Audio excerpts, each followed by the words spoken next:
আমি সবসময় ওই মানুষটির অপেক্ষায় থাকি যে আমাকে তার সংগ্রামের গল্প শোনাবে, যাতে করে আমার মনে হয় যে আমি যতটুকুন সংগ্রাম করছি এর চাইতে অনেক আরো বেশি সংগ্রাম করেও মানুষ দাঁড়িয়ে থাকতে পারে।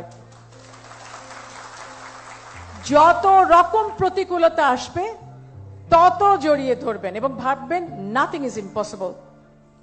হ্যাঁ, ব্যুরোক্রেসি আছে, হ্যাঁ ব্যাংক টাকা ধার দেয় না, হ্যাঁ সবার দাঁড়ে দাঁড়ে ঘুরতে হয়, কারোর কাছে অ্যাক্সেস পান না।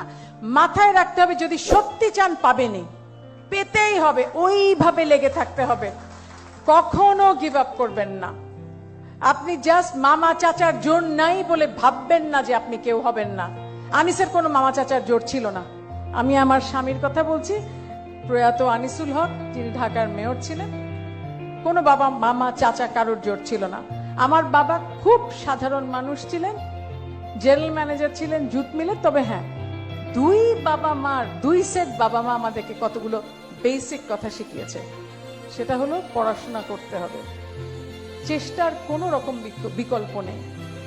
একটা সেকেন্ডের জন্য মনে করবেন না যে সহজে কিছু আসে জীবনে। আপনাদের কারোর কিন্তু ট্রাকের পিছনে উঠে চিটাগং মাল নিয়ে যাওয়ার অভিজ্ঞতা নেই, কিন্তু আনিসের ছিল। আপনাদের মধ্যে আমি একেবারে নিশ্চিত বলতে পারি কেউ 8 মাইল হেঁটে জামালপুরে স্কুলে যাননি, আনিস কিন্তু হেঁটেছে। আমার কথা যদি জিজ্ঞেস করেন, খুব সহজ।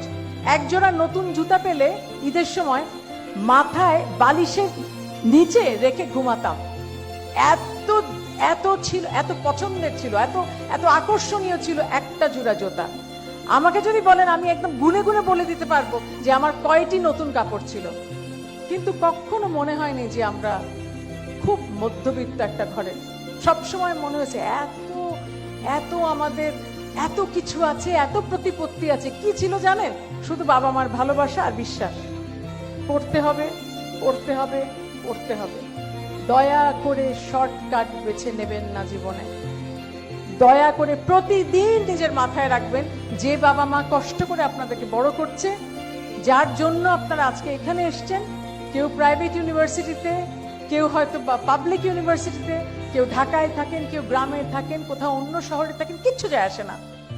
প্রত্যেকের একটা তো ঠিকানা আছে, প্রত্যেকের একটা পরিবার আছে।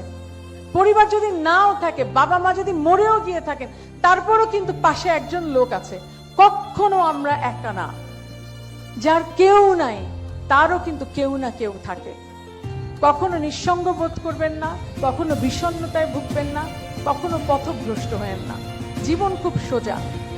যদি কাজ করতে চান, কাজ করতে পারবেন, and you will always be rewarded। এটার কখনো কোনো ব্যত্যয় নাই, কখনো না। কাজেই নিজের শক্তিতে চলে উঠুন। আর এর মধ্যে যখন যেটা লাগবে চট করে আমাদের মতো যার যার সাথে দেখা হবে যখন তখন কানেক্ট করবেন। শব্দটা খুব বাজে, এটাকে বলে নেটওয়ার্কিং। নেটওয়ার্কিং আমি বিশ্বাস করি না, কিন্তু কানেক্টিং দ্য ডট কানেক্ট করতে হবে। কিন্তু আপনাদেরকে অসাধারণ মেধাবী হতে হবে। আমি প্রত্যেকদিন প্রচুর মেইল বক্সে মেইল পাই। অনেক সময় মানুষজন ধমক দেন ফোন করে যে আপনি কেন আমার SMS এর জবাব দিচ্ছেন না। একজনকে এক্ষুনি আমি বললাম, উনি আমাকে গত 3 দিনে 10টা SMS করেছেন এবং উনি বলছেন আপনি কেন আমার SMS এর উত্তর দিচ্ছেন না। তা আমি বললাম যে আমি আপনাকে কি চাকরি দেব? আপনি এখন পর্যন্ত একটা CV পাঠান নাই, আমাকে একবার জিজ্ঞেস করেন নাই যে আমার মেইল অ্যাড্রেস কি, আমি কোথায়, কেন, কি কারণে আপনাকে চাকরি দেব। তো অনেক সময় মানুষ বোঝেও না। আমি তার দোষ দেই না, কারণ সে হয়তো জানেই না যে কিভাবে অ্যাপ্লাই করতে হয়। কাজে আমাদের সমাজে কিন্তু আসলে মেন্টরিং খুব অভাব আছে। মানুষ মেন্টর হতে চায় না, কেউ কাউকে কিছু শেখায় না। আমাদের মধ্যে যারা আছি অল্প স্বল্প একটু একটু পারি, আমাদের সাথে কোনো না কোনোভাবে যুক্ত হবেন। এটুকুন বলতে পারি, যদি মাথা থাকে, যদি ইচ্ছা থাকে, যদি পড়াশোনা করেন, তাহলে বড় হবেন। আর যদি না করেন, যদি শর্টকাট বাছেন, কিচ্ছু হবে না জীবনে। এখনই বলে দিচ্ছি, there is no way you are going to make it। হ্যাঁ, দেখছেন সমাজে অনেক উদাহরণ আছে যেখানে চটপট অনেকে অনেক বড় লোক হয়ে গেছে। বড় লোক হওয়া আর বড় হওয়ার মধ্যে কিন্তু বিরাট বড় পার্থক্য আছে।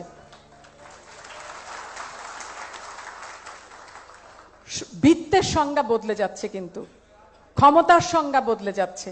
কারণ যত আমরা এগোচ্ছি ততবার কিন্তু আপনাদের মতো আমাদের পরের প্রজন্মরা কিন্তু মনে করিয়ে দিচ্ছে যে আমাদেরকে ফাঁকি দিও না। তোমরা চোর, চুরি করেছো, আমরা করব না। তোমরা অক্ষম, আমাদের প্রচুর সাহস আছে। আপনারা আমাদের সাহসী সন্তানরা। আপনাদের মধ্যে যা আছে আপনাদের বয়সে আমাদের ছিল না। আমরা অনেক রকম অনিশ্চয়তার মধ্যে দিয়ে জীবন কাটিয়েছি, অনেক কম্প্রোমাইজ করতে হয়েছে। আপনাদের কোনো প্রয়োজন নেই। আপনারা নিজেদের শক্তিতে নিজেদের মাথা ঠিক করে এগোবেন। চায়না বাংলাদেশ বিজনেস ক্লাবকে শুধু এটুকুন বলতে পারি যে আমরা আশা করি এখানে যে কজন বসে আছেন প্রত্যেককে বোঝাবেন যে চীন বাংলাদেশের সম্পর্ক কোথায় যেতে পারে। আমাদের অনেক বন্ধু বান্ধব আছে যাদের বাচ্চা কাচ্চা নাতি নাতনিদেরকে চাইনিজ শেখাচ্ছে। আমাদের এক বন্ধু আছেন, আমাদের এখন যিনি আমাদের শিক্ষা মন্ত্রী ডক্টর দীপুমণি, ওনার ছেলে কিন্তু পারফেক্ট চাইনিজ বলে এবং চীনে থাকে। তার মানে বোঝেন যে আমরা কোথায় সবাই পৌঁছে যাচ্ছি।